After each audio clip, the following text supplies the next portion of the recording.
Hello, Internet friend. Today on Value Side, I love inflation. So says Donald Trump. Really? I'm David Ravel.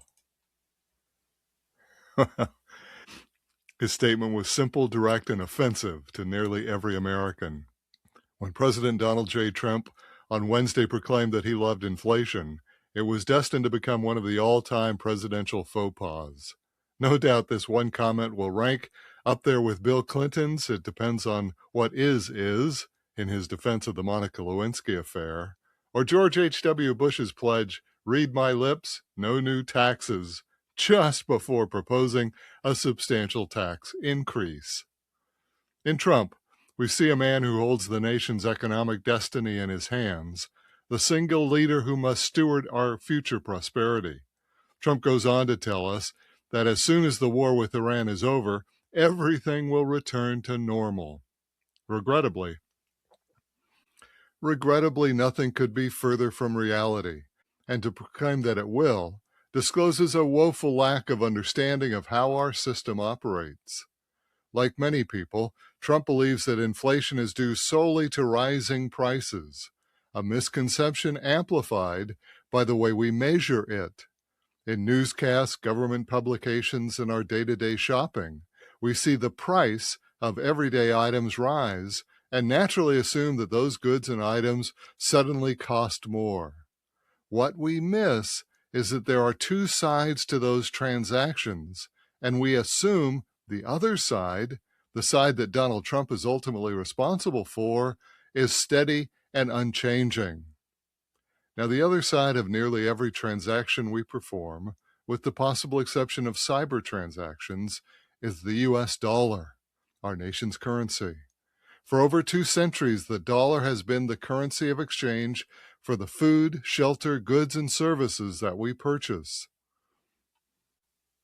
If those purchases cost more, then the fault must lie with the other side of the transaction, not with the dollar.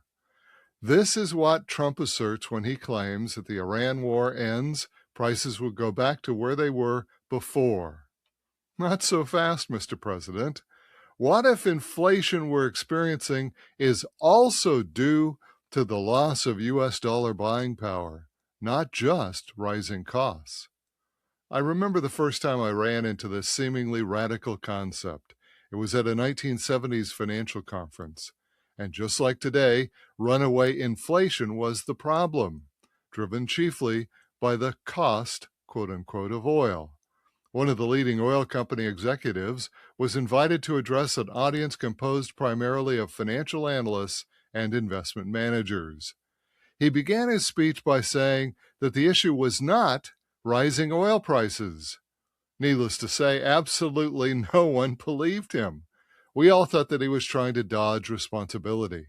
And like today, everyone in the audience knew that the price of oil was the problem, and if the oil executive lowered his prices, everything would return to normal. He then brought out a couple of charts that absolutely astounded us. The first was a chart of oil priced in gold. The chart was virtually flat, showing that the ounce of gold at the turn of the century purchased 20 barrels of oil, and that this remained the case during the 1970s conference. The next chart he produced was for oil, this time priced in Swiss francs, and again the chart was flat, showing that oil had not moved versus the Swiss francs either. So what really happened? The oil executive asked. The U.S. dollar, priced in oil, gold, or Swiss francs, was declining. The dollar was also declining in price relative to the ordinary goods and services that Americans purchased. It's why the Consumer Price Index, it should more properly be called the U.S. Dollar Purchasing Index, rises.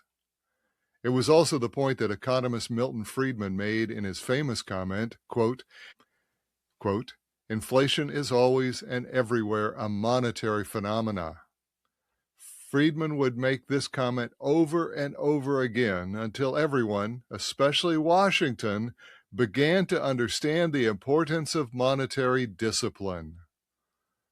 Ridding the economy of inflation was difficult and painful, and it lasted throughout the 70s and the early part of the 1980s. There was no magic switch, no turn of the dial that returned the country to positive economic growth.